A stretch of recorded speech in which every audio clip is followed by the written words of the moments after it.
ಇಂದೇ ಡೌನ್ಲೋಡ್ ಮಾಡಿ ಮತ್ತು ನಿಮ್ಮ ನೆಚ್ಚಿನ ಶೋಗಳನ್ನು ಆನಂದಿಸಿ. ತುಳಸಿಯವರೇ, ರಾಧಾ ಶಾರ್ವರಿ ಅಕ್ಕ ಅಂತ ಈಗಲಾದ್ರೂ ಗೊತ್ತಾಯ್ತಲ್ಲ. ಮಕ್ಕಳು ಹೇಳಿದಾಗೆ ಅವರನ್ನ ಪೊಲೀಸ್ಗೆ ಒಪ್ಸೋಣ.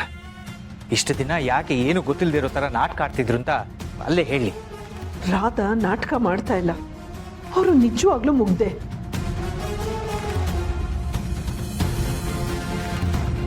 ಅವರು ನಾಟಕ ಆಡ್ತಿಲ್ಲ ಅಂತ ಹೇಗೆ ಹೇಳ್ತೀರಾ? ಹೌದಮ್ಮ, ನಮಗೂ ನಿಮ್ಮ ಹಾಗೆ ತುಂಬ ಡೌಟ್ ಇತ್ತು. ಈ ರಾಧಾ ಬೇಕು ಅಂತಾನೆ ನಮ್ಮ ಮನೆ ಸೇರ್ಕೊಂಡಿದ್ದಾಳೆ, ಇಲ್ಲಿದ್ದು ಶಾರ್ವರಿ ಹೇಳ್ದ ಹಾಗೆ ಕೇಳ್ಕೊಂಡಿದ್ದಾಳೆ ಅಂತ ಅನ್ನಿಸ್ತಿತ್ತು.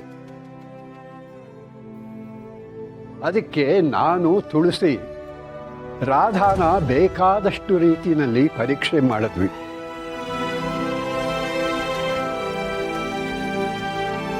ಈ ಎಲ್ಲ ಪರೀಕ್ಷೆಗಳ ನಂತರ ನಮಗೆ ಗೊತ್ತಾಗಿದ್ದೇನು ಗೊತ್ತಾ? ರಾಧಾ ನಿಜವಾಗ್ಲೂ ತನ್ನ ನೆನಪಿನ ಶಕ್ತಿಯನ್ನ ಕಳ್ಕೊಂಡಿದ್ದಾಳೆ. ಅವಳಿಗೆ ತಾನು ಶರ್ಮಿಳಾ, ಶಾರ್ವರಿ ತನ್ನ ತಂಗಿ ಅನ್ನೋದು ಮರ್ತು ಹೋಗಿದೆ ಅಂತ. ಪಾಪ ಅವರು ಹಳೇದೆಲ್ಲ ನೆನಪಾಗ್ಲಿ, ತಾನು ಯಾರು ಅಂತ ಗೊತ್ತಾಗ್ಲಿ ಅಂತ ಎಲ್ಲ ಮಾತ್ರೇನು ಒಂದೇ ಸಲ ತಗೊಂಡ್ರು. ಅದರಿಂದ ಏನು ಪ್ರಯೋಜನ ಆಗಲಿಲ್ಲ. ಅವ್ರಿಗೆ ಹಳೇದು ಯಾವುದೂ ನೆನಪಾಗಲಿಲ್ಲ. ತನ್ನಿಂದ ಈ ಮನೆಗೆ ತೊಂದರೆ ಆಗ್ತಾ ಇದೆ, ನಾನು ಈ ಮನೆಗೆ ಭಾರವಾಗಿದ್ದೀನಿ ಅನ್ನೋದನ್ನೇ ಇನ್ನೂ ಯೋಚನೆ ಮಾಡ್ತಾ ಇದ್ದಾರೆ. ಹಾಗಾದ್ರೆ ನೀವು ಹೇಳೋ ಪ್ರಕಾರ ರಾಧಾನೇ ಶರ್ಮಿಳಾ? ಹೌದು. ಶರ್ಮಿಲಾಗೋಸ್ಕರ ಹುಡುಕದೇ ಇರೋ ಜಾಗಗಳಿಲ್ಲ. ಇಷ್ಟು ದಿನ ನಾವು ಹುಡುಕ್ತಿರೋ ಶರ್ಮಿಳಾ ನಮ್ಮ ಪಕ್ಕದಲ್ಲೇ ಇದ್ರು ನಮ್ಗೆ ಗೊತ್ತೇ ಆಗಿಲ್ಲ. ಈಗ ನಿಮ್ಮ ಮಾತಿಂದ ನನಗೆ ಎಲ್ಲ ಉತ್ತರ ಸಿಗ್ತಾ ಇದೆ. ಶಾರ್ವರಿಗೆ ನಮ್ಮ ಮನೆ ಮೇಲೆ ದ್ವೇಷ ಇರೋದಕ್ಕೆ ಕಾರಣ ನನ್ನಿಂದಾಗಿ ಅವಳ ಅಕ್ಕ ಶರ್ಮಿಳನ್ನ ಕಳ್ಕೊಂಡ್ಲು ಅಂತ.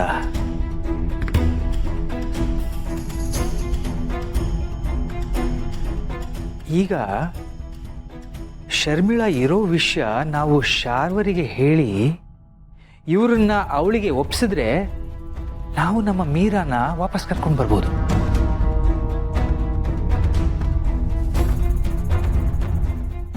Correct dad. ಈಗಲೇ ಶಾರ್ವರಿಗೆ ಅವ್ರನ್ನ ಒಪ್ಸಿ ನಮ್ಮ ಮೀರಾ ಪಾಪನ ಕರ್ಕೊಂಡು ಬರೋಣ ಅಲ್ವಾ? ಅಭಿ, ನೀನು ಹೇಳೋದೇನೋ ಸರಿ, ಆದರೆ ಶರ್ಮಿಳಾ ನಮ್ಮನೇಲಿ ಇದ್ದಾರೆ ಅನ್ನೋದನ್ನ ಶಾರ್ವರಿಗೆ ಹೇಗೆ ತಿಳಿಸೋದು? ದಿಕ್ಕು ತಪ್ಪಿ ಕಂಗಾಲಾಗಿರೋ ನಮಗೆ ಆ ದೇವರೇ ರಾಧನ್ನ ದಿಕ್ಸೂಚಿಯಾಗಿ ಕಳಿಸಿದಾನೆ. ಹೇಗಾದ್ರೂ ಮಾಡಿ ಆ ಶಾರ್ವರಿಗೆ ಶರ್ಮಿಳಾ ಬದುಕಿದಾಳೆ ಅನ್ನೋದನ್ನ ತಿಳಿಸ್ಬೇಕು. ಆ ಶಾರ್ವರಿನ ನಾವು ಹೇಗೆ ಕಾಂಟ್ಯಾಕ್ಟ್ ಮಾಡೋದು? ಯಾವುದಾದ್ರೂ ಒಂದು ದಾರಿ ಹುಡುಕ್ಲೇಬೇಕು. ಹೇಗಾದರೂ ಮಾಡಿ ಶಾರ್ವರಿನ ಕಾಂಟ್ಯಾಕ್ಟ್ ಮಾಡಲೇಬೇಕು.